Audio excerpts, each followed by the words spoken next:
حضرت رابعہ بصریہ رحمۃ اللہ تعالی علیہا ایک رات اپنے گھر میں آرام فرماتی ہے، اپنے گھر میں سوتی ہے۔ ایک چور موقع پا کر دیوار کو چھلانگ لگا کر گھر کے اندر داخل ہوتا ہے۔ اس غرض سے داخل ہوتا ہے کہ کچھ مال و زر ہاتھ لگ جائے، کچھ قیمتی اشیاء ہاتھ لگ جائے، کچھ ہیرے جواہرات سونے چاندی ہاتھ آ جائے۔ لیکن بزرگوں اور دوستوں، وہ تو اللہ کی ولیہ ہے، ان کے گھر میں ہوگا کیا؟ اللہ اکبر کبیرہ۔ وہ اپنے سامانوں کو ٹٹولتا ہے اور چاروں طرف نظر دہراتا ہے تو کیا دیکھتا ہے کہ اس گھر میں نہ تو کوئی قیمتی اشیاء ہے، نہ تو مال و زر ہے، نہ تو سونے چاندی ہے۔ اگر ہے تو ایک جائے نماز ہے تو ایک مصلی ہے تو ایک وضو بنانے کا لوٹا ہے تو کچھ برتن ہے جو کھانا بنانے کے برتن ہے۔ اللہ اکبر کبیرہ۔ وہ انسان پریشان ہوتا ہے، سوچ و بچار میں پڑ جاتا ہے کہ آج کی رات ضائع ہو چکی ہے، آج کی رات کوئی بھی سامان حاصل ہونے والا نہیں ہے، لہٰذا جو کچھ اسے ملا اس کو ایک گٹھری میں باندھا اور باندھنے کے بعد اسے لے کر نکلنے لگے۔ جیسے ہی وہ گٹھری کو اٹھا کر سر پہ رکھا، اللہ اکبر کبیرہ، اس کی آنکھوں کی روشنی غائب ہو گئی۔ پھر وہ تعجب میں پڑ جاتا ہے، آخر ایسا مسئلہ کیوں ہوا؟ لہٰذا پھر وہ پیچھے پلٹتا ہے۔ جیسے ہی اس گٹھری کو چھوڑتا ہے تو پھر آنکھوں میں بینائی آ جاتی ہے۔ اللہ اکبر کبیرہ۔ یہ معاملہ ایک یا دو مرتبہ نہیں بلکہ وہ معاملہ اس چور کے ساتھ بار بار پیش آتا ہے۔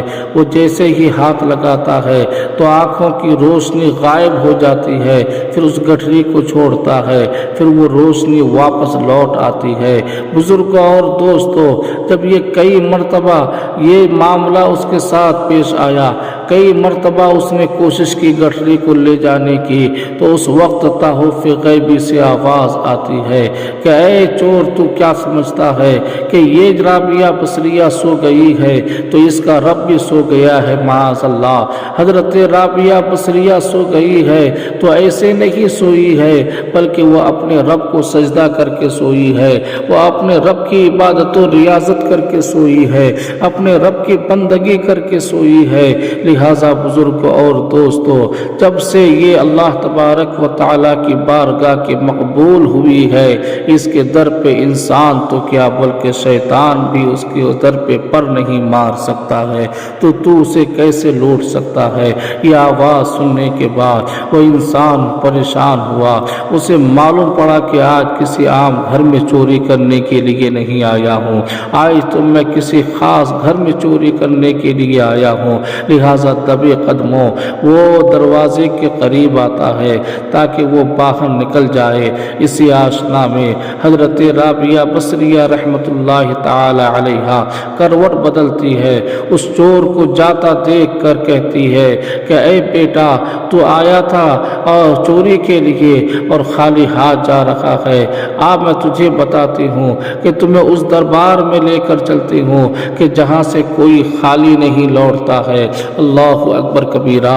حضرت رابعہ بصریہ کہتی ہے کہ اگر تم اس دربار میں جانا چاہتے ہو تو میں جس طریقے پر کہوں تم میری بات کو مانو گے؟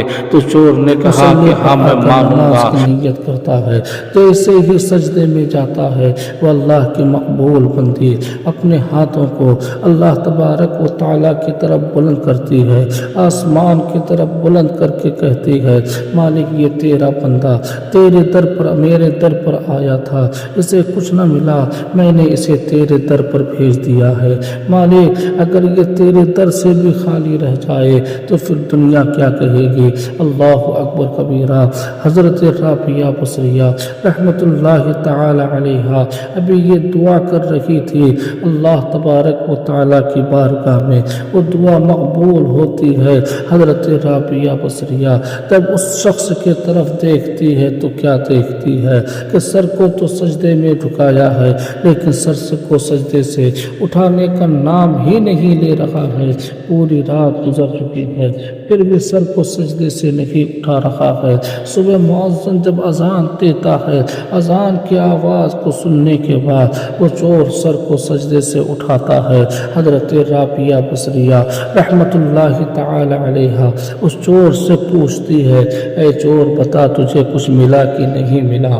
تو چور کہتا ہے، رابعہ تیرا در وہ در ہے جس در سے مجھے دنیا ہی نہیں بلکہ دنیا کے بنانے والا مل گیا ہے، مجھے میرا رب مل گیا ہے، مجھے مالک حقیقی مل گیا ہے، لہٰذا آج کے بعد میں چوری نہیں کروں گا بلکہ زندگی کا ہر لمحہ رب تبارک و تعالیٰ کی رضا جوئی، رب تبارک و تعالیٰ کی فرما برداری، رب تبارک و تعالیٰ کی عبادت و ریاضت میں گزاروں گا۔